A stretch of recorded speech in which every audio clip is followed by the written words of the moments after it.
हमने unit 7 acid basis और salt start किया हुआ था। पहले लेक्चर में हमने एसिड को इन डेप्थ कवर किया। आज के लेक्चर में हम बेसिस को डिस्कस करेंगे। बेस में सबसे पहले हम देखेंगे इसकी डेफिनेशन क्या है, फिर हम अल्कली को डिस्कस करेंगे, देन हम बेसिस की प्रॉपर्टीज को डिस्कस करेंगे, physical properties as well as chemical properties को डिस्कस करेंगे। तो चलते हैं अपने टॉपिक की तरफ कि बेस क्या है। बेस हम कहते हैं वो सब्सटेंस है जो OH नेगेटिव आयन डोनेट करता है जब वो वाटर के अंदर डिजॉल्व होता है। फॉर एग्जांपल NaOH है, सोडियम हाइड्रोक्साइड। जब ये वाटर के अंदर डिजॉल्व होगा तो क्या बनाएगा, Na positive aqueous science plus OH negative aqueous science बनाएगा। एक्वस क्यों है, एक्वस शो कर रहा है कि वो वाटर के अंदर डिजॉल्व हुए हुए हैं आयंस। अब चूंकि NaOH ने OH नेगेटिव आयंस बनाए, इसलिए NaOH हमारे पास क्या है, बेस है। बिल्कुल इसी तरह हमारे पास है मैग्नीशियम हाइड्रोक्साइड। जब वो वाटर के अंदर डिजॉल्व होगा तो क्या बनाएगा, Mg positive 2 ions plus OH negative ions. यहां पर 2 इसलिए लिखा है ताकि इक्वेशन बैलेंस हो सके। अब चूंकि MgOH2 ने क्या बनाया, OH नेगेटिव आयंस बनाए, इसलिए मैग्नीशियम हाइड्रोक्साइड भी क्या है, बेस है। अब आपको एक डिफरेंस नजर आ रहा होगा दोनों इक्वेशन में। एक हमारे पास पहली इक्वेशन जो सोडियम हाइड्रोक्साइड की है वो क्या है, इरिवर्सिबल इक्वेशन है, जबकि दूसरी इक्वेशन जो हमारे पास है मैग्नीशियम हाइड्रोक्साइड की वो क्या है, रिवर्सिबल इक्वेशन है। ये क्यों है, ये हमारे पास है एक जो है स्ट्रॉन्ग बेस है और एक जो है वीक बेस है, इस वजह से ये डिफरेंस हमने राइट किया है। देखिए बेस का क्या मतलब होता है कि ऐसा सब्सटेंस जो OH नेगेटिव आयन डोनेट करे जब वाटर के अंदर डिजॉल्व हो। स्ट्रॉन्ग का क्या मतलब होगा, स्ट्रॉन्ग का मीनिंग होगा कि कंप्लीटली तौर पे वो आयोनाइज हो जाए सब्सटेंस, यानी कंप्लीटली तौर पे डिजॉल्व हो जाए। बिल्कुल जैसे सोडियम हाइड्रोक्साइड है, ये क्या हुआ है, कंप्लीटली तौर पे आयोनाइज हो गया है, इसीलिए हमने इसे इरिवर्सिबल शो किया है। इसीलिए हमारे पास जो सोडियम हाइड्रोक्साइड है वो क्या है, स्ट्रॉन्ग बेस है। वीक बेस की तरफ चलते हैं। देखें बेस अगेन क्या डोनेट करेगी, OH नेगेटिव डोनेट करेगी जब वाटर के अंदर डिजॉल्व होगी। वीक वर्ड के से शो कर रहा है कि वो पार्शियली आयोनाइज होगी, पार्शियली डिजॉल्व होगी। तो हम कह सकते हैं कि मैग्नीशियम हाइड्रोक्साइड की इक्वेशन में हमने रिवर्सिबल रिएक्शन इसलिए लिखा क्योंकि वो हमारे पास क्या है, पार्शियली आयोनाइज हो रही है, पार्शियली डिजॉल्व हो रही है। हेंस जो हमारे पास मैग्नीशियम हाइड्रोक्साइड है वो क्या है, हमारे पास वीक बेस है। अच्छा वन मोर थिंग, बेसिस जो होती हैं एक्सेप्ट अमोनिया वो आयनिक कंपाउंड होते हैं। याद रखिएगा बेस हमारे पास क्या होते हैं, आयनिक कंपाउंड होते हैं except ammonia. One more criteria जिसके थ्रू हम बेस का आइडिया लगा सकते हैं वो ये है कि बेस ऐसा सब्सटेंस है जो H पॉजिटिव आयंस को एक्सेप्ट करे। इसको हम क्या कहते हैं, प्रोटॉन थ्योरी। एसिड जो होता है वो डोनर होता है और बेस क्या होता है, जो प्रोटॉन को एक्सेप्ट करता है। हम रिएक्शन को देखते हैं। अमोनिया हमारे पास वाटर के साथ रिएक्ट कर रहा है, ये रिवर्सिबल रिएक्शन होता है। हमारे पास ammonium ion NH4 positive ions बनते हैं प्लस OH नेगेटिव आयंस बनते हैं। अब अगर आप गौर से देखें अमोनिया को, अमोनिया कन्वर्ट हुआ अमोनियम आयन में, यानी उसने हाइड्रोजन को एक्सेप्ट किया। चूंकि अमोनिया ने हाइड्रोजन को एक्सेप्ट किया इसलिए अमोनिया हमारे पास क्या है, बेस है। वन मोर थिंग आपको पता चली होगी कि चूंकि ये रिवर्सिबल रिएक्शन है, इसका मतलब हमारे पास अमोनिया जो है वो वीक बेस है। होप सो आपको पता चल गया होगा कि बेस क्या है और कैसे हम इसे आइडेंटिफाई करते हैं। हम आगे चलते हैं और डिस्कस करते हैं कि अल्कली क्या है। अल्कली वो सब्सटेंस है जो वाटर में डिजॉल्व होके OH नेगेटिव आयन प्रोड्यूस करेगा। जितनी भी अल्कलीज हैं सारी बेस हैं, बट जितनी भी बेसिस हैं वो सारी अल्कली नहीं है, क्योंकि हम बेस उन सब्सटेंसेस को भी कहते हैं जो H पॉजिटिव आयन को एक्सेप्ट करते हैं।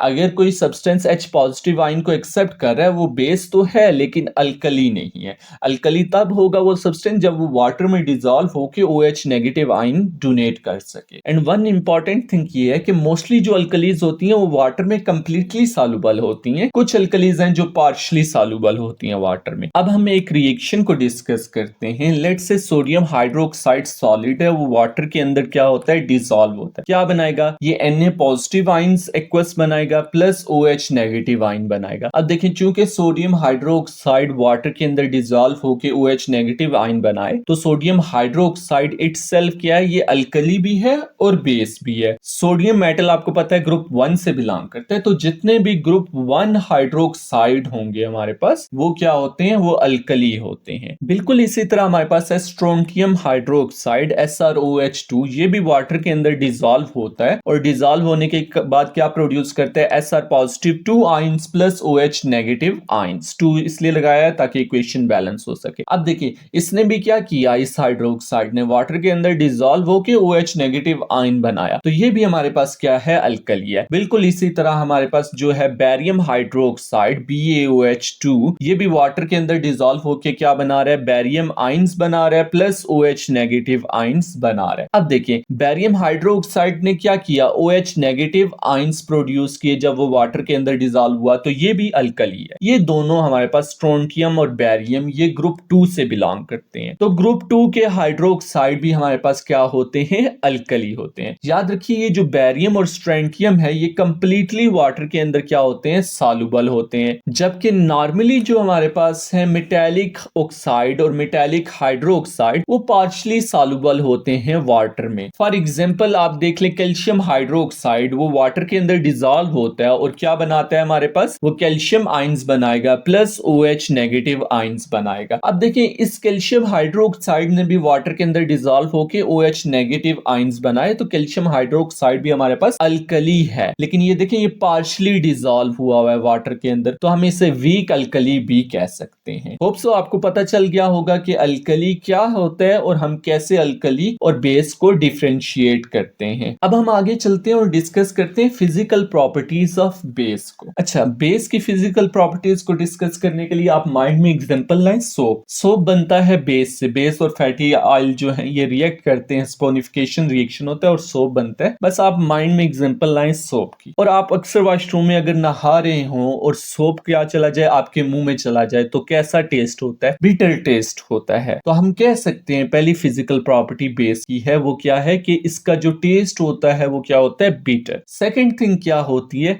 सोप जो होता है अक्सर जो होता है हाथ से फॉल भी कर जाता है क्योंकि काफी ज्यादा स्लिपरी होता है। तो सेकंड फिजिकल प्रॉपर्टी जो होगी हमारे पास बेस की वो क्या है कि ये स्लिपरी या सोपी इन टच होते हैं। थर्ड फिजिकल प्रॉपर्टी ये है कि बेस जो होती है वो रेड लिटमस पेपर को ब्लू में कन्वर्ट कर देती हैं। लेट्स से मेरे पास बीकर है और बीकर के अंदर क्या मैंने ली हुई है, बेस ली हुई है। इसके अंदर मैं क्या करता हूं, एक लिटमस पेपर लेता हूं और उसको डिप करता हूं। जैसे ही डिप किया तो रेड लिटमस पेपर ब्लू में कन्वर्ट हो गया। आसान तरीका याद रखने का क्या है, B for base, B for blue, यानी कि base turn litmus paper blue. Fourth physical property ये है कि बेस की पीएच जो होती है वो 7 से अबव होती है। याद रखिएगा जितनी हायर पीएच वैल्यू होगी उतनी स्ट्रॉन्गर बेस होगी। लेट्स से पीएच 13 to 14 है तो ये क्या होगी, काफी ज्यादा हाई वैल्यू है पीएच की, तो ये स्ट्रॉन्ग बेस होगी। और अगर पीएच क्या है 8 to 10 है तो ये काफी ज्यादा लो पीएच है, तो ये क्या होगी, वीक बेस होगी। अच्छा याद रखिएगा 8 to 10 से मुराद मेरी ये है कि अबव 7 हो, अबव 7 to 10, यानी कि अगर 7.1 पीएच भी होगी या 7.2 भी होगी तो वो वीक बेस होगी। तो ये हमारे पास फिजिकल प्रॉपर्टीज थी बेस की। अब हम आगे चलते हैं और डिस्कस करते हैं केमिकल प्रॉपर्टीज ऑफ बेस। इसमें हम डिफरेंट रिएक्शन को डिस्कस करते हैं। पहला रिएक्शन जो हमारे पास है वो है reaction of base with ammonium salt. Before starting हमें ये पता होना चाहिए कि अमोनियम साल्ट क्या है। तो आपको ये तो पता होगा कि अमोनिया क्या होता है। हम NH3 को क्या कहते हैं, अमोनिया कहते हैं, और ये हमें पता है कि क्या है, एक बेस है। इसी तरह हमारे पास क्या होता है, एक अमोनियम भी होता है। अमोनियम किसे हम कहते हैं, NH4 पॉजिटिव को कहते हैं, और ये हमारे पास क्या होता है, एसिडिक होता है। क्यों? क्योंकि इसकी एबिलिटी होती है कि ये H पॉजिटिव को क्या कर सकता है, डोनेट कर सकता है। अब हम देखते हैं अमोनियम साल्ट को। अमोनियम साल्ट क्या है, इसके अंदर क्या होगा, अमोनिया होगा प्लस एनाइन होगा। लेट्स से हम एनाइन सल्फेट ले लेते हैं तो ये क्या बन जाएगा, ammonium sulphate NH4 twice SO4। इसी तरह अगर एनाइन हमारे पास क्या है, नाइट्रेट है, तो ये क्या बन जाएगा, अमोनियम नाइट्रेट NH4NO3। और एनाइन अगर हमारे पास क्या है, Cl क्लोराइड आइन है हमारे पास, तो ये क्या बन जाएगा, अमोनियम साल्ट हमारे पास अमोनियम क्लोराइड बन जाएगा। होप सो आपको पता चल गया होगा इन बेसिक अमोनियम साल्ट वो साल्ट होते हैं जिनके अंदर अमोनिया प्रेजेंट होता है। अब हम चलते हैं रिएक्शन की तरफ। Aqueous base aqueous ammonium salt के साथ रिएक्ट करेगी और इसको हम क्या करेंगे, हीट करेंगे, तो क्या प्रोड्यूस होगा, जो प्रोडक्ट प्रोड्यूस होगा वो होगा salt aqueous plus water produce होगा। अब चूंकि ये अमोनियम साल्ट है तो अमोनिया गैस भी प्रोड्यूस होगी। लेट्स से हमारे पास क्या है, एक बेस है NaOH है, अमोनियम साल्ट हम ले लेते हैं, अमोनियम क्लोराइड एक्वस ले लेते हैं। अब जब हम इसे हीट करेंगे तो साल्ट बनेगा। साल्ट के लिए हम क्या करेंगे, बेस से हम मेटल आयन लेंगे और अमोनियम सॉल्ट से हम क्या ले लेंगे,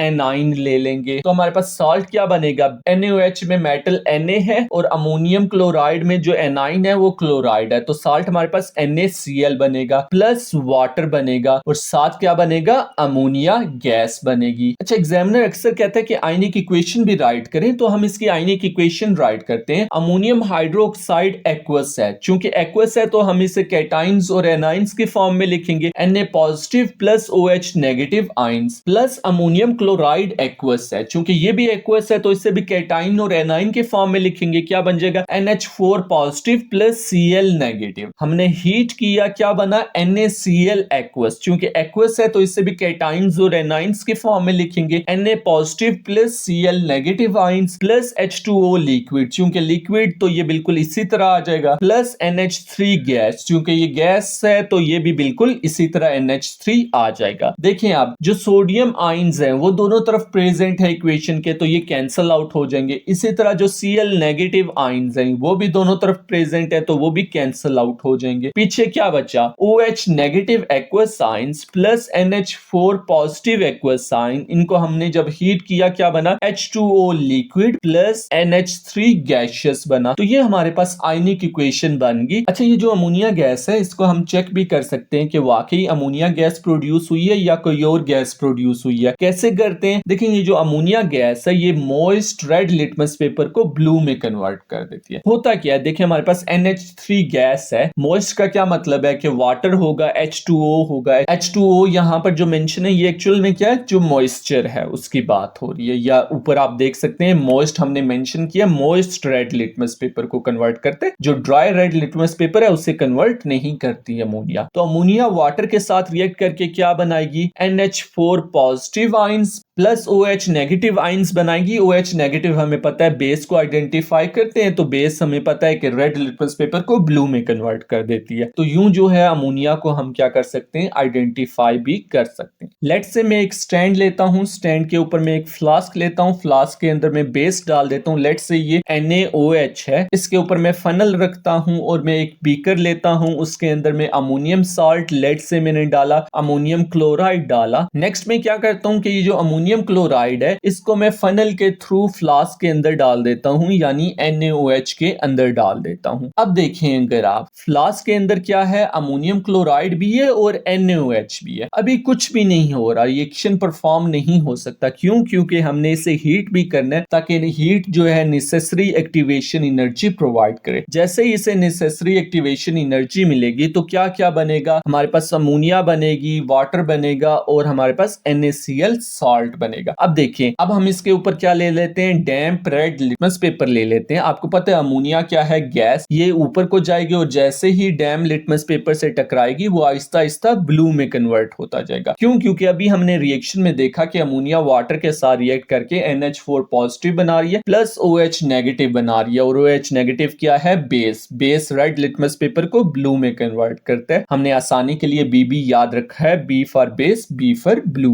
बेस टर्न ब्लू। इसी कंसेप्ट को रीइंफोर्स करने के लिए हम एक और ले लेते हैं बेस, लेट से वो पोटेशियम हाइड्रोक्साइड है। अमोनियम साल्ट इस बार हम ले लेते हैं, अमोनियम नाइट्रेट ले लेते हैं, हीट करेंगे, क्या बनेगा, हमारे पास साल्ट बनेगा। साल्ट के लिए हम बेस से मेटल आइन यानी कि पोटेशियम लेते हैं और हम अमोनियम साल्ट से एनाइन यानी कि नाइट्रेट लेंगे, तो ये क्या बन जाएगा, पोटेशियम नाइट्रेट बन जाएगा, हमारे पास KNO3 बन जाएगा, प्लस हमारे पास वाटर बनेगा, प्लस हमारे पास अमोनिया बनेगी। अब हम इसकी आयनिक इक्वेशन भी लिख लेते हैं, KOH एक्वस है, एक्वस का मतलब हम इसे कैटाइंस और एनाइन के फॉर्म में लिखेंगे, तो ये हो जाएगा हमारे पास K positive plus OH negative बन जाएगा। इसी तरह अमोनियम नाइट्रेट एक्वस है तो इसे कैटाइंस और एनाइन की फॉर्म में लिखेंगे, NH4 पॉजिटिव बन जाएगा प्लस NO3 नेगेटिव बन जाएगा। इसको हमने क्या किया था, हीट किया था। हमारे पास प्रोडक्ट साइड में KNO3 एक्वस है तो कैटाइंस और एनाइंस की फॉर्म में लिखेंगे, ये हो जाएगा K positive plus NO3 negative aqueous हो जाएगा, प्लस H2O लिक्विड है तो ये बिल्कुल इसी तरह आ जाएगा, प्लस NH3 गैसियस है तो ये बिल्कुल इसी तरह NH3 आ जाएगा। अब अगर आप गौर से देखें तो इक्वेशन के दोनों साइड पे पोटेशियम है तो ये कैंसिल आउट हो जाएगा, इक्वेशन के दोनों साइड पे हमारे पास नाइट्रेट है तो ये भी कैंसिल आउट हो जाएगा। पीछे क्या बचा, हमारे पास OH negative aqueous plus NH4 positive aqueous, heat किया, क्या बना, हमारे पास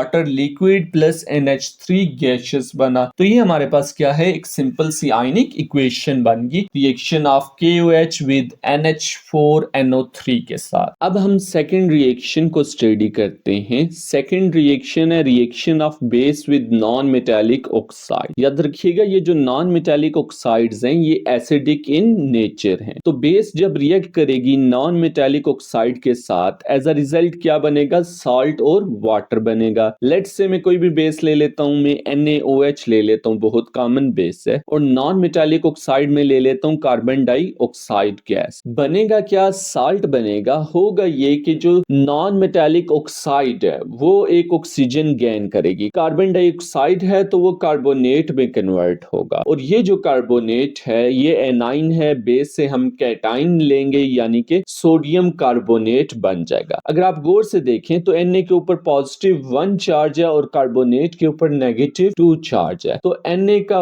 1 जो है वो कार्बोनेट के साथ मल्टीप्लाई होगा और कार्बोनेट में चार्ज जो है वो नेगेटिव 2 है, तो 2 Na के साथ मल्टीप्लाई होगा, बनेगा क्या, Na2CO3 बनेगा। तो साल्ट हमारे पास Na2CO3 सोडियम कार्बोनेट बना। अब अगर आप गौर से देखें तो Na2 है यानी 2 सोडियम के एटम है, तो बेस जो NaOH है उसको भी मैं 2 से मल्टीप्लाई कर दूंगा ताकि इक्वेशन जो है वो बैलेंस रहे, प्लस हमारे पास प्रोडक्ट में वाटर आ जाएगा। इन शॉर्ट हमने क्या कहा, हमने ये कहा कि जो ऑक्सीजन O-2 है वो नॉन मेटालिक ऑक्साइड में ऐड होगा। Let's say non metallic oxide हमारे पास सल्फर डाइऑक्साइड है, इसमें जब ऑक्सीजन ऐड होगा O-2 तो ये SO3-2 में कन्वर्ट हो जाएगी, इसको हम कहते हैं सल्फाइट। इसी तरह अगर हमारे पास है नॉन मेटालिक ऑक्साइड SO3 है तो इसमें जब ऑक्सीजन ऐड करेंगे हम तो ये कन्वर्ट हो जाएगी SO4-2 में, ये क्या बन जाता है हमारे पास, सल्फेट बन जाता है। बिल्कुल इसी तरह अगर हमारे पास कार्बन डाइऑक्साइड है, इसमें जब O-2 ऐड होगा तो क्या बनेगा, CO3-2, जिसको हम क्या कहते हैं, कार्बोनेट कहते हैं। आल्सो अगर हमारे पास NO2 है, इसके अंदर जब हम O-2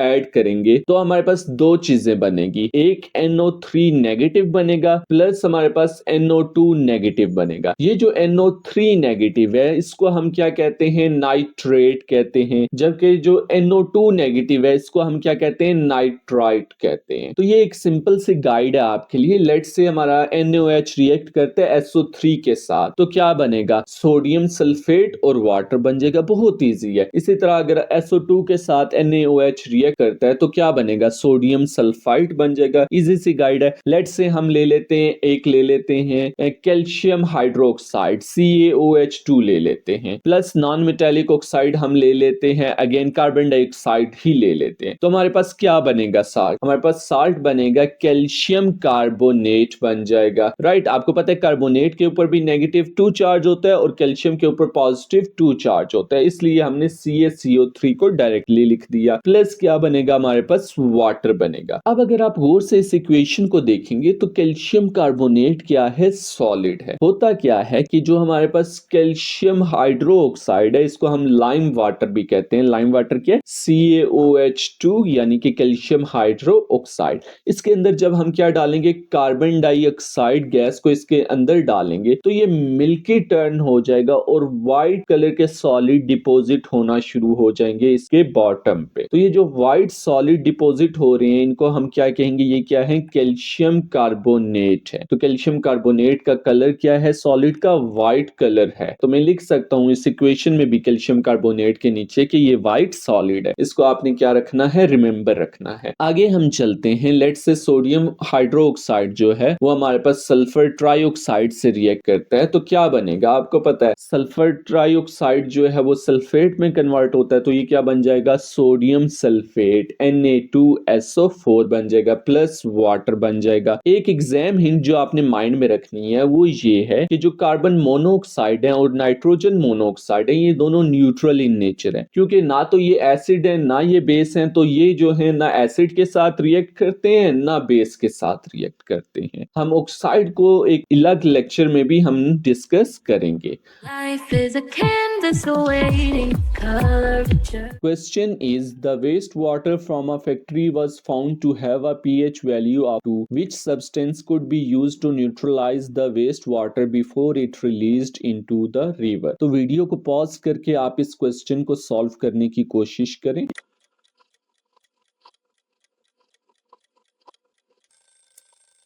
नाउ अगर आप क्वेश्चन पे फोकस करेंगे तो वेस्ट वाटर की पीएच क्या है, 2 है। तो इसका मतलब वेस्ट वाटर क्या है, एसिडिक इन नेचर है। हमने उसको क्या करना है, न्यूट्रलाइज करना है। यानी जो भी क्या करेगा, रिएक्ट करेगा वेस्ट वाटर के साथ, उसे न्यूट्रलाइज करने के लिए उसे क्या होना चाहिए, बेसिक होना चाहिए। ऑप्शन ए है अमोनियम सल्फेट। याद रखिएगा जितने भी अमोनियम सॉल्ट है वो सारे एसिडिक इन नेचर है, तो एसिड एसिड के साथ तो रिएक्ट नहीं करेगा। हमने देखा भी था रिएक्शन में कि अमोनियम सॉल्ट बेस के साथ रिएक्ट करता है जब हम उसे हीट करते हैं, सॉल्ट वाटर और अमोनिया गैस बनाता है। लेट से हमने अमोनियम सल्फेट लिया तो वो NOH के साथ रिएक्ट करेगा, वो एसिड के साथ रिएक्ट नहीं करेगा। जब हम उसे हीट करेंगे तो वो sodium salt plus water plus ammonia gas बनाएगा। तो जो ऑप्शन ए है वो रॉन्ग है क्योंकि हमें बेस चाहिए। ऑप्शन बी है लाइम। अच्छा याद रखिएगा जो कैल्शियम हाइड्रोक्साइड है CaOH2, इसको हम कहते हैं लाइम वाटर, जबकि कैल्शियम ऑक्साइड CaO को हम क्या कहते हैं, क्विक लाइम। तो यहां पर हमें क्या दिया हुआ है, लाइम जो है वो क्या है, CaO कैल्शियम ऑक्साइड है। ये क्या होती है, मेटालिक ऑक्साइड है, और मेटालिक ऑक्साइड क्या होते हैं, मोस्टली बेसिक इन नेचर होते हैं। तो ऑप्शन बी करेक्ट है क्योंकि लाइम बेस है, बेस एसिड के साथ रिएक्ट करके उसे न्यूट्रलाइज कर सकती है। ऑप्शन सी ऑक्सीजन है, तो आपको ये पता है कि ये तो रॉन्ग ही है। ऑप्शन डी है हमारे पास सल्फर डाइऑक्साइड। ये क्या होती है, नॉन मेटालिक ऑक्साइड है, और नॉन मेटालिक ऑक्साइड क्या है,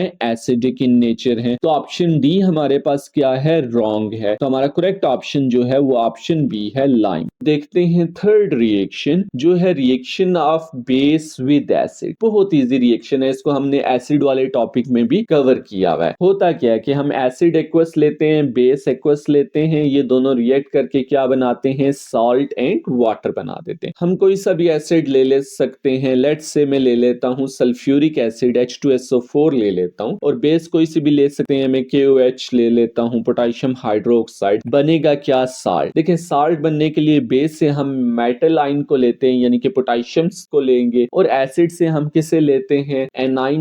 इन दिस केस वो क्या है, एनाइन सल्फेट है। हम देखें क्या ले रहे हैं, पोटेशियम K पॉजिटिव है और SO4 नेगेटिव 2 है। तो हम इनके जो चार्जेस हैं उनके न्यूमेरिकल डिजिट को क्रॉस मल्टीप्लाई कर देंगे। पोटेशियम में क्या है, पॉजिटिव 1 सल्फेट के साथ मल्टीप्लाई होगा, सल्फेट के ऊपर नेगेटिव 2 है, 2 जो है वो पोटेशियम के साथ मल्टीप्लाई होगा। हमारे पास क्या बन जाएगा, K2SO4 सॉल्ट बन जाएगा। तो सॉल्ट की जगह मैं लिख सकता हूं पोटेशियम सल्फेट K2SO4। अब देखें K2 है यानी पोटेशियम के कितने हैं, 2 एटम है। तो बैलेंस करने के लिए मैं बेस KOH के साथ भी 2 लगा दूंगा, प्लस मेरे पास क्या आ जाएगा, वाटर आ जाएगा। इसको अगेन बैलेंस करने के लिए वाटर के साथ 2 लगा दूंगा ताकि इक्वेशन हमारे पास बैलेंस हो जाए। तो ये हमारे पास एक सिंपल सी इक्वेशन बन गई, reaction of acid with base. अक्सर एग्जामिनर जो है आयनिक इक्वेशन राइट करने का भी कहता है, तो अगर हम इसकी आयनिक इक्वेशन बनाए तो देखें H2SO4 एक्वस है। एक्वस है तो हम इसे कैटाइंस और एनाइंस के फॉर्म में लिखेंगे। ये क्या बन जाएगा, H2 है तो 2H positive plus SO4 negative 2 plus 2KOH aqueous है, 2KOH है तो क्या आ जाएगा, 2K positive plus 2OH negative aqueous आ जाएगा। बना क्या हमारे पास, K2SO4 एक्वस सॉल्ट बना। अगेन एक्वस है तो हम इसे कैटाइंस और एनाइंस के फॉर्म में लिखेंगे। K2 है तो 2K positive plus SO4 negative 2 लिखेंगे, प्लस 2H2O लिक्विड। लिक्विड है तो ये बिल्कुल इसी तरह आ जाएगा, 2H2O आ जाएगा। अब अगर आप गौर से इस इक्वेशन को देखें तो जो सल्फेट है SO4 नेगेटिव 2 वो इक्वेशन की दोनों साइड में मौजूद है, तो ये कैंसिल आउट हो जाएगा। Same case with potassium, potassium 2K positive दोनों साइड पे इक्वेशन के मौजूद है, तो ये भी कैंसिल आउट हो जाएगा। पीछे हमारे पास क्या बचा, 2H positive plus 2OH negative, product side में क्या बना, 2H2O लिक्विड बना। अब अगर हम इसे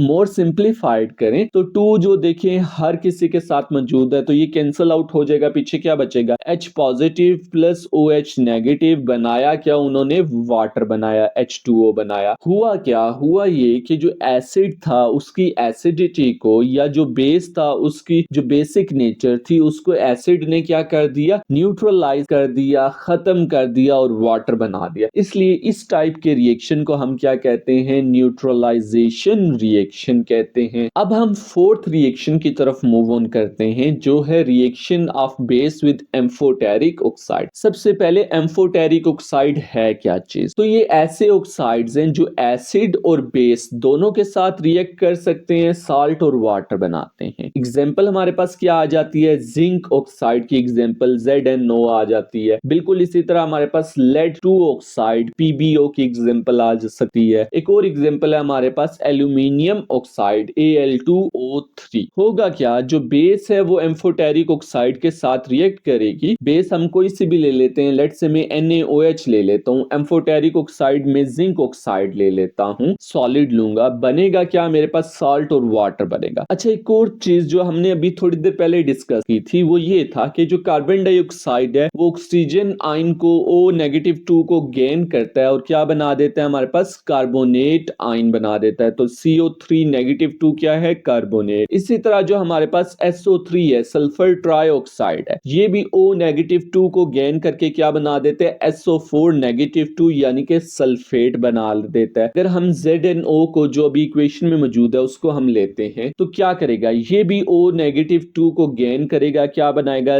ZnO2-2 बना देगा। अगर हमने कार्बन डाइऑक्साइड के केस में कार्बोनेट कहा जो बनने वाला आयन था, सल्फर ट्राइऑक्साइड के केस में हमने बनने वाले आयन को सल्फेट कहा, तो जिंक ऑक्साइड के केस में बनने वाले आयन को हम क्या कहेंगे? जिंकेट कहेंगे। काफी सिंपल था। अब देखें जो हमारे पास ZnO2-2 है तो यहां पर Na के ऊपर +1 चार्ज है, तो ये क्या बनाएगा? साल्ट कैसे बनेगा? Na2ZnO2 बनेगा। इसको हम क्या कहेंगे? ZnO2-2 को हम जिंकेट कहते हैं, तो ये बन जाएगा हमारे पास सोडियम जिंकेट प्लस क्या बन जाएगा? वाटर बन जाएगा। तो बहुत सिंप्लीफाइड वे में मैंने आपको बता दिया कि आपने कैसे एम्फोटेरिक ऑक्साइड के रिएक्शंस को राइट करना है। होप सो आपको इन डेप्थ पता चल गया होगा कि बेस क्या है, अल्कली क्या है, physical and chemical properties of basis. Like, share, and subscribe our channel SKW. We will try our best to give simple and effective educational information via the use of the best animation.